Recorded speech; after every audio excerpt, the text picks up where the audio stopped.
शिवाय गुरवे नमः।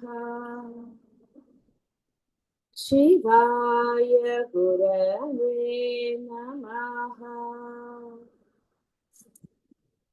शिवाय गुरवे नमः।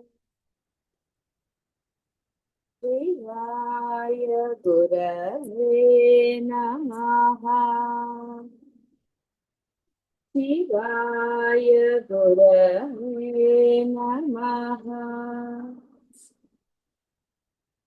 కాబట్టి అమ్మ కనపడనిది కనపడేది అన్ని అమ్మే అని చాలా సార్లు చెప్పుకోవటం జరిగింది. అనుభవం పొందిన వాడికి లేదా ఈ జ్ఞానం ఉన్నది బ్రహ్మమే, రూపం దాల్చినా బ్రహ్మమే, దాల్చకపోయినా బ్రహ్మమే, కనపడేది కనపడింది అని తెలిసిన వాడికి తను ఆరాధించే దైవమే అది అని నమ్మటానికి పెద్ద సమయం అక్కర్లేదు, బోధ కూడా అంత అక్కర్లేదు. అంటే సత్యం తెలిసిన తర్వాత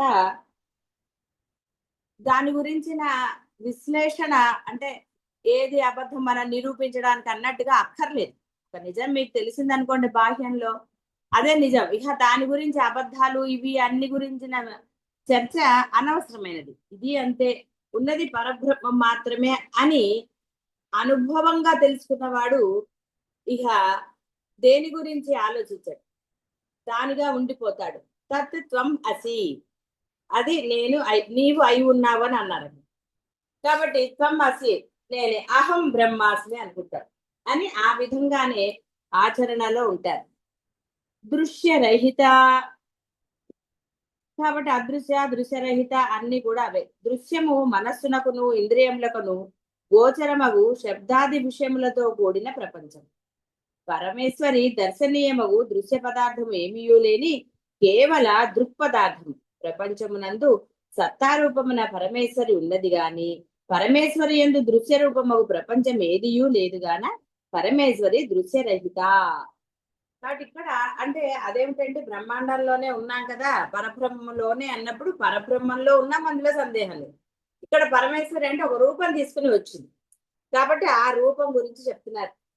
అందువల్ల ఆవిడలో నేను ఉన్నాను అనడానికి లేదు, ఎందుకంటే ఆవిడకే నువ్వు ఏది లేదో దానికి రూపం కల్పించావు, అంతటా ఉన్నది నువ్వు కూడా అదే. కానీ నీకన్నా వేరు అని ఇంకొక రూపాన్ని నువ్వు భావించి ఆరాధిస్తున్నావు. రమణ మహర్షి ఇంకొకటి లేనే లేదు, దేనిని కోరుకోవాలి, దేనిని ఆరాధించాలన్నారు. అలా ఆయనేమి భగవంతుడిని నిరసించలేదు, పూజించవద్దని చెప్పలేదు, ఏది చెప్పలేదు, ఉన్నారు ఆయన అంతే. తప్ప దానికోసం ప్రత్యేకంగా కోరికలు కోరుకోవటం ఇలాంటివి అంటే మనం ప్రదక్షిణలు అనండి ఇంకోటి అనండి ఏవో రకరకాలుగా ఉన్నాయి కదా, అవన్నీ చేయక్కర్లేదు అన్నారు. ఎప్పుడు నీకు కోరికలు లేకపోతే అది ఆయన ఆ కోరికలు కూడా దేనికి అని అడిగారు. ఎందుకంటే ఏది జరగాలో ఆల్రెడీ రిటర్న్. ఇక్కడ ఆ సూక్ష్మం ఏంటంటే నువ్వు ఎప్పుడైతే నీ కోరిక కోసం ప్రయత్నం చేస్తావో నువ్వు దుఃఖం అనుభవించి తీరవలసినదే. నువ్వు ₹1,00,00,000 కోసం ప్రయత్నం చేసినా దానిలో నీకు దుఃఖం ఉండి తీరుతుంది. అదే ఆ బ్రహ్మరాతలో ఉండుంటే కనుక, పరబ్రహ్మం కనుక ఉంటే నీకు చాలా అనాయాసంగా ఎటువంటి కష్టం లేకుండా నీకు ఆ ₹1,00,00,000 వస్తాయి.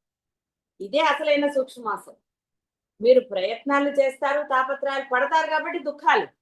ఏది లేకుండా ఉండండి, ఏది లేకుండా హాయిగా ఉండండి, అందరినీ ప్రేమించండి. ఎవరి యందు అధికము ఎవరి యందు తక్కువ న్యూనత అంటారు కదా, అవి ఉండకూడదు.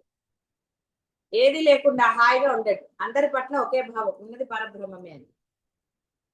అప్పుడు మీకు అసలు బాధ అనేదే కలగదు. భేదం ఉంది కాబట్టి బాధ కలదు.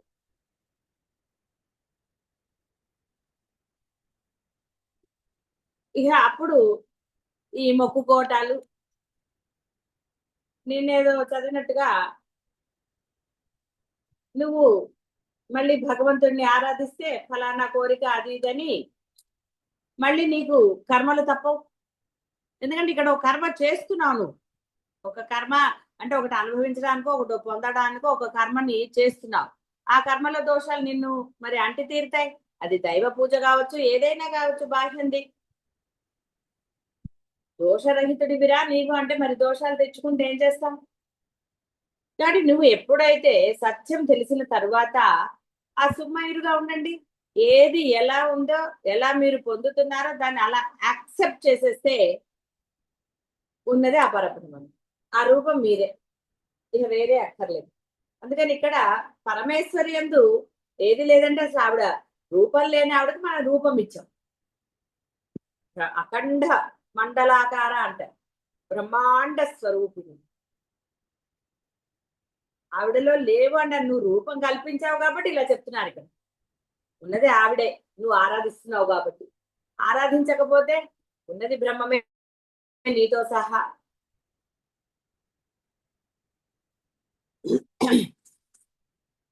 కాబట్టి దృశ్యరహిత అంశపంచక మండలి దృశ్యాంశములకు రూపనామములు లేని కేవల దృక్ అంశములకు అస్థి భాతి ప్రియ ఇవే ఉన్నాయి గాన దృశ్యరహిత. అంటే ఈ అస్థి భాతి ప్రియం అని ఈ మూడు వల్లనే, అంటే ఇవి ఆవిడ ఉండటం వల్లనే ఇవి నీలో ఉన్నాయి. నామరూపాలు నువ్వు పెట్టుకున్నావు. ఈ ఎప్పుడు పెట్టావు నామరూపాలు? అస్థి భాతి ప్రియం. ఉన్నది ప్రకాశిస్తోంది, ఉన్నది దానికి చలనం లేకపోతే, దాంట్లో ఏ విధంగా లేకపోతే. కాబట్టి ఇక్కడ ఆ నామరూపములతో నువ్వు వ్యవహరిస్తున్నావు, అవి నశ్వరములు. ఎందుకు ఇక్కడ అస్థిభాతి ప్రియములు అన్నారంటే ఈ దేహం ఒకప్పుడు ఉంటుంది, ఒకప్పుడు ఉండదు. ఆది నుంచి అనంతం వరకు, అంతం వరకు లేదు ఇది. అంటే తుది మొదలు ఉన్నాయి,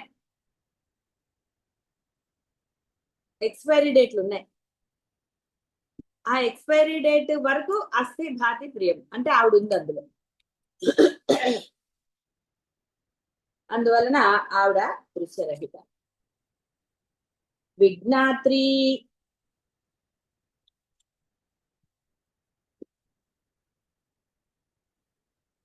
కేవల సాక్షి మాత్ర రూపమున ఉండి ప్రపంచమును తెలుసుకున్నది జీవి అందలి తెలుసుకొనుటయను శక్తి పరమేశ్వరి తానే అయ్యి సాక్షిగా ఉంది. కానీ ఆవిడ లేకపోతే నీకేది తెలియదు. ఇందాక అస్థి భాతి, కాబట్టి ఇక్కడ ఆవిడ ఉండటం వల్లనే, సాక్షిగా నీలో ఉండటం వల్లనే నీకు ఏదైనా తెలియబడుతుంది. ఆవిడని కూడా అందుకే తెలుసుకోగలుగుతున్నాం. ఆవిడ లేకపోతే ఆవిడని ఎలా తెలుసుకుంటాం? వజ్రాన్ని వజ్రంతోటే కొయ్యాలంటారు. అదే విధంగా ఆవిడ ఉన్నప్పుడే ఆవిడని తెలుసుకోగలుగుతారు. అహం బ్రహ్మాస్మి అనాలన్నా, తత్వమసి అనుకోవాలన్నా, ప్రజ్ఞానం బ్రహ్మ అన్నా, ఏది తెలుసుకోవాలన్నా ఆవిడ నీలో ఉన్నంత వరకే. ఆవిడ చెప్పదు నీలోంచి ఎప్పుడు వెళ్ళిపోతుంది. ఆవిడ చెప్పదు, తెలియపరుస్తుంది, అరే నేను నీలో ఉన్నానరా, అందువల్లనే నువ్వు సర్వము తెలుసుకుంటున్నావు, అనుభవిస్తున్నావు, అన్ని చేస్తున్నావు. కానీ దానికోసం కాదురా నువ్వు పుట్టింది, నన్ను తెలుసుకోవడానికి. నీలో ఉన్న నన్ను తెలుసుకో. ఇక కాలక్షేపం చేస్తే సరే, కాలక్షేపం చేస్తే ఏమవుతుందో తెలిసిందే కదా, ఇప్పటికి ఎన్నిసార్లు చెప్పుకున్నాం. కాలక్షేపం కబుర్లు, కాలక్షేప పురాణాల వల్ల ఉపయోగం ఏముందండి? ఏమీ లేదు. మళ్ళీ ఆ దుఃఖాలు అలాగే ఉంటాయి. ఆ విన్న కాసేపు అయినా నిజంగా వాడు మనసు లగ్నం చేసి వింటాడండి ఏదన్నా? అక్కడ కూడా అంటే పురాణం వింటున్నా, ఏది వింటున్నా కాలక్షేపంగా వింటున్నాడు కదా. లోపల ఆలోచనలు, ప్లానింగ్లు, గోలలు జరుగుతూనే ఉంటాయి. ఆవిడ అవన్నీ కూడా సాక్షిగానే చూస్తుంది. ఆవిడ ఏమనదు. ఆవిడని పట్టుకుంటే మటుకు ఆవిడ మీకు శ్రేయస్సు కలుగజేస్తుంది. ఎలా పట్టుకోవాలో చెప్పింది, అత్యంత సులభం. ప్రపంచంలో అనాయాసముగా నిన్నే వచ్చింది, అత్యంత సులభంగా పొందదగింది ఆ పరబ్రహ్మాన్ని. సుమ్మయ్యరండి, ఎంత హాయి హాయి. మీ ధర్మాన్ని మీరు చేయండి చాలు, ఏమి చేయక్కర్లేదు. అక్కడ చేయాల్సింది కూడా అసలు ఇక్కడ ఉంది, ఏముంది అసలు? ఏమీ లేదు. టేప్ రికార్డర్ మీరు ఏ క్యాసెట్ పెట్టారో అది వస్తూనే ఉంటుంది. మీరందరూ కూడా క్యాసెట్లు లాంటి వాళ్ళే. ఆయన ఆల్రెడీ ఆన్ చేశాడు, ఎక్స్పైరీ డేట్ వరకు ఇది అలా మోగుతూనే ఉంటుంది. తెలుసుకున్న వాడికి ఆయన ఆ స్విచ్ ఆఫ్ చేస్తారు. అప్పుడు హాయిగా వాడు కూడా సాక్షిలాగా ఉంటాడు, గొడవ లేకుండా ఉంటాడు. ఏ గొడవ లేదు ఇంకా, వాడు ఉంటాడు, వాడేం పోడు. స్విచ్ ఆఫ్ చేయండి మీరు పోతారని కాదు, ఆనందంగా ఉంటాడు.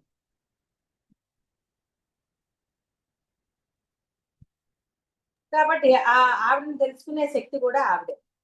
జ్ఞాన స్వరూపిణి. జీవ శరీరం నందలి అవయవములు, ఇంద్రియములు ఇవన్నీ కేవల జడ పదార్థాలు. వీటికి స్వయముగా తెలుసుకునే శక్తి ఎక్కడున్నది? సత్తా రూప చైతన్యం అనబడే ఈ జ్ఞానం అనే జ్ఞాన సహాయంన ఇంద్రియములు విషయములు తెలుసుకోగలుగుతున్నాయి. అట్టి జ్ఞానశక్తి స్వరూపిణియే పరమేశ్వరు. అందువల్ల ఆవిడ విజ్ఞాతి. ఆవిడ లేకపోతే ఏమిటి తెలుసుకునేది? ముట్టుకోరు కూడా ముట్టుకోరు. ముట్టుకుంటే స్నానాలు చేస్తారు, మరి స్నానాగోలు అవి తెలిసిందే అందరికీ. ఎవరు తెలియని వాళ్ళు ఎవరు లేరు. అంటే నీలో ఆ యొక్క పరబ్రహ్మ శక్తి అనుకుందాం, పోనీ అమ్మవారే అంటాం ఎందుకు, ఒక్కొక్కడికి ఒక్కొక్క దైవం ఉంది కాబట్టి నేను పర్టికులర్. కానీ మనం అమ్మని గురించే చెప్పుకుంటున్నాం కాబట్టి అమ్మ అంటంలో దోషం లేదు. మీ దైవాన్ని మీరు ఆపాదించుకోవచ్చు, అన్వయించుకోవచ్చు. చెప్పాను కదా, వేదంలో చెప్పబడే దైవాలనేవి. అంతేగాని మీరు కొత్తగా దేవుళ్ళని కనుక్కొని వాళ్ళే దైవము అనుకుంటే కుదరదు. దానివల్ల మళ్ళీ జన్మ వృధా అవుతుంది.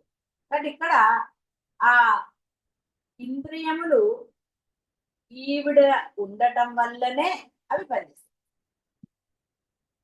చూడండి, కాలక్రమేణా అంటే ఒక వయసు వచ్చాక ఇంద్రియాల్లో శక్తి సన్నగిల్లిపోతుంది అంటే అర్థము ఆవిడ క్షీణించిపోతుంది అని కాదు.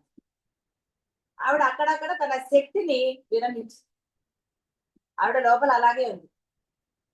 కానీ ఆ ఇంద్రియాల ఇంత ముందు ఇచ్చిన ఆ శక్తి ఏదైతే ఉందో దానిని తగ్గించింది ఆవిడ.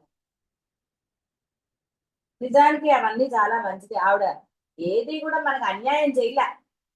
ఏమంటే వీడికి 90 ఏళ్ల వరకు కూడా వినికిడి శక్తి, చూసే శక్తి ఇస్తే ఇక వీడు అసలు ప్రపంచంలోనే ఉంటాడు. ఇక వాడంత అహంకారం ఇంకోళ్ళు ఉండరు. సరే, యోగా చేయటం వల్ల వచ్చింది అది అంటారు, అవన్నీ ఒట్టిపోయిందండి. ఒక యోగా చేయటం వల్ల వాడికి అవన్నీ వచ్చేస్తాయా? సరే, ఒక్కొక్కరి శరీర తత్వ ఆ పరమేశ్వరి యొక్క అనుగ్రహం ఎలా ఉంటే వాడికి ఆ శక్తులు ఉంటాయి. లేదా ఆ శక్తిని తీసేస్తానైనా వీడు బుద్ధి తెచ్చుకుని కాస్త తన వైపుకు తిరిగి ఇవి చేస్తాడు.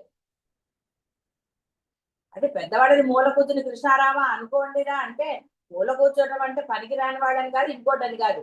ఇన్నాళ్ళు కష్టపడ్డావు కదా, ఇప్పటికైనా నన్ను తెలుసుకో, ఈ జీవితాన్ని సార్థకం చేసుకోరా, ఇంకా ఎందుకు ఏడుపు తాపత్రయాలు, ఎవరి జీవితాన్ని వాళ్ళ జీవితాన్ని వాళ్ళకి వదిలేయండి. వాళ్ళకి పిల్లలు పుట్టినా ఆ పిల్లలకి పిల్లలు పుట్టినా మీ గోలు ఎందుకు? హాయిగా ఉండక అందుకనే అంటారు నీకేం తెలియదులే పక్క కూర్చోండి అంటారు. వాళ్ళకి విసుగొస్తుంది కదండి.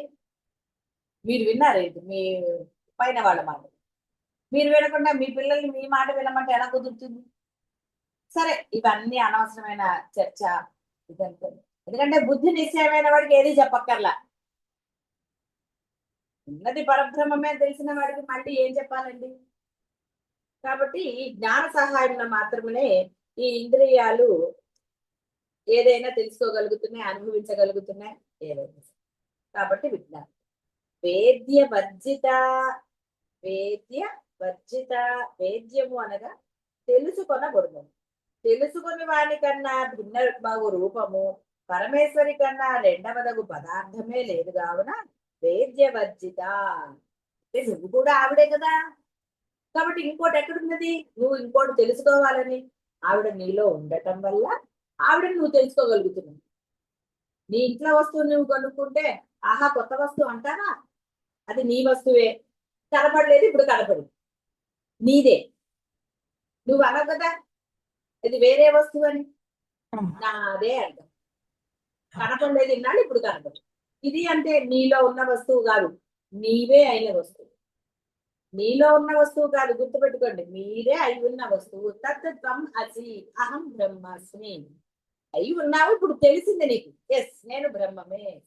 కాబట్టి అదే విధంగా నేను ఆచరణతో ఉండాలి, బ్రహ్మంగా ఉండాలి.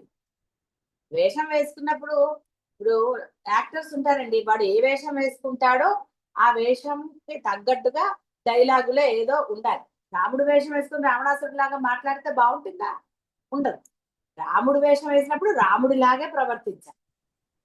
అదే ఇప్పుడు నీకు అహం బ్రహ్మాస్మి, నేను బ్రహ్మమని తెలిసింది. తెలిసిన తర్వాత బ్రహ్మంగా ఉండకుండా మళ్ళీ జీవుడిగా ఎందుకండి? ఆ దాంతోటే గోల మొదలు. రావణాసురుడికి గోళలు కానీ రాముడికి గొడవలు ఏమున్నాయండి? ఆయన మహాప్రశాంతంగా ఉన్నాడు. ఆయన దేనికి ఏది ఇదవలేదు. ఎందుకు? ఆయనకి తెలిసింది, పరమసత్యం తెలుసు. కృష్ణుడు కూడా అవతరించినప్పుడు ఆయనే కంగారు పడ్డాడు. జీవులందరూ ఆయన చుట్టూ ఉన్న జీవులు కంగారు పడ్డారు, ఆయనకి ఏదైనా అవుతుందేమో. ఆయన చిద్విలాసంగానే ఉన్నాడు. ఎందుకు? ఆయన పరబ్రహ్మ స్వరూపమే కాబట్టి. ఆయనేమో పరబ్రహ్మ బోధ విన్నారు రాముడు, ఈయనేమో నేను పరబ్రహ్మనే అన్నాడు పుట్టినప్పటి నుంచి. కాబట్టి ఈయన ప్రశాంతంగానే ఉన్నాడు. పరబ్రహ్మ అంటే బోధ విన్న తర్వాత వశిష్ఠ రామాయణం చెప్పుకున్నాం కదా. వశిష్ఠ రామాయణం అంటే అదే వశిష్ఠుల రాముల సంభాషణ అనండి బోధ. వశిష్ఠుల వారు చేసిన బోధ ఆయన అయ్యారు కాబట్టి ఆయన ప్రశాంతంగానే ఉన్నాడు. అంటే సత్యం తెలిసిన వాళ్ళు ఎప్పుడు ప్రశాంతం. అందుకే భ్రమర కీట న్యాయం చెప్తారు. అది ఆ మారే వరకు భ్రమరంగా ఓ గోల చేస్తూనే ఉంటుంది. అయ్యాక పిల్లవాడు చూడండి, ఆకలేస్తే ఏడుస్తాడు, పాలు పట్టగానే ప్రశాంతంగా మళ్ళీ ఆడుకుంటాడు. కానీ ఈ జీవుడు అనేవాడు, వాడికి అసలు ఎందులోనూ తృప్తి లేదు. బంధాల పట్ల తృప్తి లేదు, సంపాదన పట్ల అసలు దేని ఎందు వాడికి తృప్తి లేదు. అన్నం కూడా ఆ కాస అక్కడ తిన్నప్పుడు అప్పుడు మత్తుగా చాలు అంటాడు వాడు. ఆ తర్వాత మళ్ళీ మొదలు. కొంతమంది చూడండి, కొంచెం తిన్నాక ఒక గంట తర్వాత మళ్ళీ ఏమున్నాయని ఎత్తుక్కుంటారు. అదేం దోషం అని చెప్పటం లేదు, చెప్తున్నాను ఒక్కొక్కరి తత్వం. ఇక ఈ తాపత్రయాలకు అంతు లేదు, కల్పించుకుంటూనే ఉంటాడు తాపత్రయాలు. ఒకటి పోతే ఒకటి, ఒకటి పోతే ఒకటి, అంతే తప్ప సత్యం తెలిసిన తర్వాత. ఇవన్నీ సత్యం తెలియక ముందు సంగతులు నేను మాట్లాడటం లేదు. మీ అందరికీ పరమ సత్యం తెలిసింది. ఏది మాత్రమే గలదో తత్ త్వం నీవు అసి, అయి ఉన్నావు. ఎఫర్మేషన్ అండి అదే. అంటే అసలు ఈ అందులో మార్పు లేకుండా చెప్పేశారు. స్టేట్మెంట్ అని చట్టం ఆచరణలో పెట్టాక వీడు అహం బ్రహ్మ అస్మి, అయి ఉన్నాను. నేను అయ్యాను అంటలేదు, నేను అయి ఉన్నాను. నాకు తెలియక జీవుడిగా నామరూపాలతో వ్యవహారం చేశాను. ఇప్పుడు నాకు తెలిసింది తత్వం అసి అని ఏదైతే బోధ జరిగిందో నాకు, ఆ బోధ నాకు ఇప్పుడు అర్థమయ్యి నేను ఆచరణలో పెట్టాను కాబట్టి అహం బ్రహ్మ అస్మి. అది మళ్ళీ అటు ఇటు కాకుండా ఒకసారి జీవుల్లాగా అలా కాకుండా అదే విజ్ఞానం అన్నా. అందుకని తెలుసుకోవలసినది ఆ ఏదైతే తెలుసుకుంటున్నావో అది నీవే అయి ఉన్నావు, రెండవది లేదు. అందుకనే వర్జిత అంటే విడువబెట్టి, ఇంకా విడిచేసేటమే, జీవుడిని వదిలేసేయాలి. ఏది నీవు అయి ఉన్నావో ఆ అయి ఉండటం అనేది ఏది అని అంటున్నాను చూసారా, ఆ ఏది నీవే అని తెలుసుకుని అనుభవం ఎప్పుడు వస్తుంది? ఆచరణలో పెట్టి నీవు అదిగా ఆచరణలో ఉంటుంది.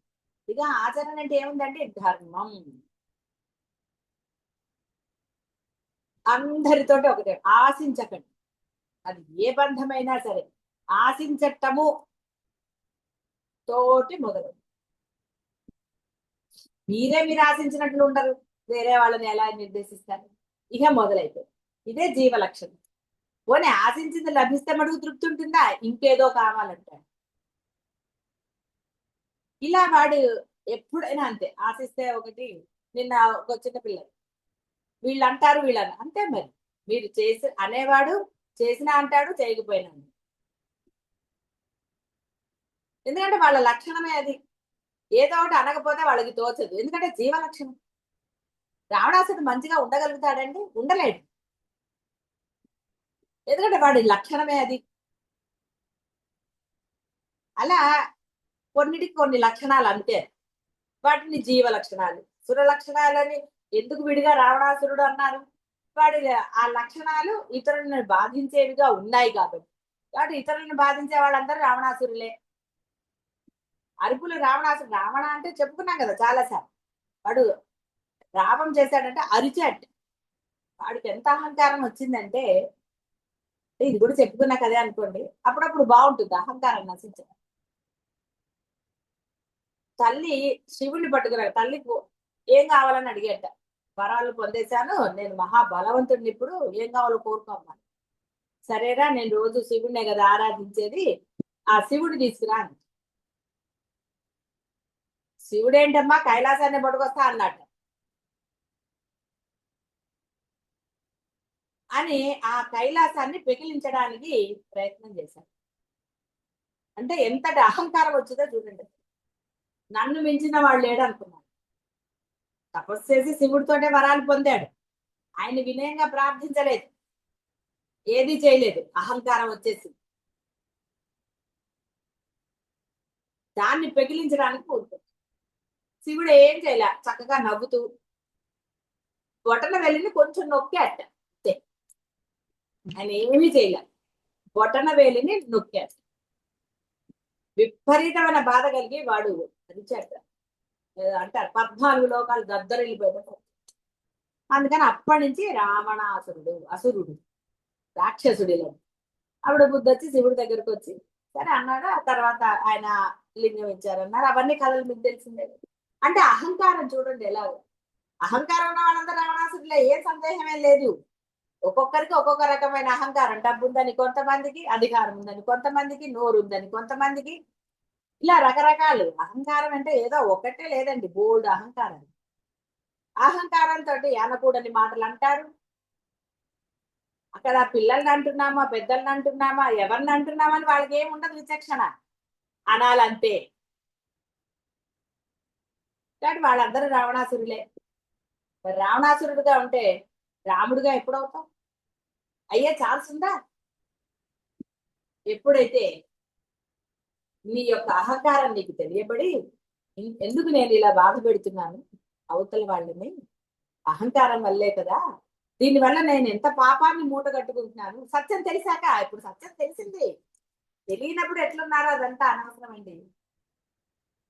అహంకారంతో కదా ఇళ్లలో గొడవలు, లేదా గొడవలు ఎందుకు వస్తాయండి? ఎక్కడ గొడవలు రావు, అందరూ పరమ ప్రశాంతంగా ఉంటారు. గురు సమక్షంలో ఎందుకు గొడవలు రావంటే గురువు ఉన్నాడని ఒక భయం ఉంటుంది. ఇంట్లో ఎవరికి భయం అండి? ఎవరి భయం లేదు. ఇంట్లో దేవుడు కదా ఉంటుంది, దేవుడికి పూజ చేస్తారు, కానీ భయపడతారా? భయపడితే అసలు ఒకళ్ళు నోరెత్తుకుని మాట్లాడగలరా? ఒకళ్ళని తూలనాడగలరా? ఇక్కడ ఎక్కడ గురువుకి వినపడుతుందో అని సన్నగా చేస్తారు, సన్న మాటలు అంటారు వినపడకుండా. సరే ఏదో తెలుసు అవన్నీ సరే. కాబట్టి ఇక్కడ రావణాసురుడు ఎక్కడో లేడు. కాబట్టి ఆ అసుర గుణాలను వదులుకోవాలి. వేద్య వర్జిత, తెలిసింది జ్ఞానము, తెలిసాక ఏది వదిలేయాలి? ఆ యొక్క గుణాలను వదిలేయండి. వదిలేస్తే నువ్వే అహం బ్రహ్మ. మంచిగా ఉండాలి కానీ అంటారు కదండి, పోతే నలుగురు మొయ్యడానికి ఉండాలి ఎవరో ఒకళ్ళు. నీ గురించి పోయినప్పుడు అక్కడ తెలుస్తుంది, నలుగురు మాట్లాడుకునే మాటలను బట్టి తెలుస్తుంది వీడు మంచివాడు చెడ్డవాడు. అక్కడికి అప్పుడు అందరు వస్తారు కదా, దేవతలు వీళ్ళ కొంతమంది ఎవరు వస్తారు, వాళ్ళు వింటారు వీడు ఎలాంటి వాడని వీళ్ళు అనుకుంటున్నారు. మీ మనసులో మాటలు కూడా వాడికి తెలుస్తాయి. వీడు పరమ దుర్మార్గుడు మనసులో అనుకుంటారు కదా, అమ్మయ్య పోయాడు ఇప్పటికని. మరి మీరు రోజు ఏదో ఒకటి బాధలు పెడితే మీరు పోతే ఏడుస్తారండి ఎవరన్నా? ఎవ్వరు ఏడవరు, ఏదో యాక్షన్ చేస్తారు, అమ్మయ్య పోయాడు అంటుంది. మరి మీరు పోతే ఎవరైనా బాధపడితే మీకు సంతోషమా? సంతోషిస్తారు, సంతోషం. ఎంత అప్పుడు ఏడుస్తాడు దేవుడు అయ్యో అని. అప్పుడు ఏడు చేయలేమండి. అదేదో అంటారు, మబ్బులో నీళ్లు చూసి ముంత వలక పోసుకో. ఆహా మబ్బులు వచ్చాయి కదా నీళ్లు ఖాళీ చేసుకుంటే ఏం లాభం అండి? వర్షం పడ్డాక నీళ్లు ఖాళీ చేయాలి. కాబట్టి దేహం ఉన్నప్పుడే నీవు సరిగా ఉండాలి, దేహం పోయాక ఏమిటి? కాబట్టి వేద్య వర్జిత, నీకు తెలిసింది, తెలిసిన తర్వాత అసురు గుణాలని వర్జిత, వదిలేయి. అహం బ్రహ్మాస్మి స్థితిలో ఉంది. అదే పెద్ద కష్టం ఏంటంటే, అందరితో మంచిగా ఉండటం ఎందుకు కష్టం అండి? అహంకారం లేకపోతే అందరితో మంచిగా కనిపించు. అహంకారం ఉన్నప్పుడే గోల, అహంకారం ఉన్నప్పుడే నానా తాపత్రయాలు, అంటే జీవ లక్షణం. వేద్యవర్జిత. రెండవదకు పదార్థమే లేదు. ప్రజ్ఞారూపముగా ఉండి పరమేశ్వరి సర్వమును తెలుసుకొనుచున్నది. అంటే ఆవిడకేం తెలియదని కాదు. అర్థం ఏమిటి అంటే నీలో ఉన్నది చెప్పండి. సాక్షి వర్జిత వచ్చింది కదా,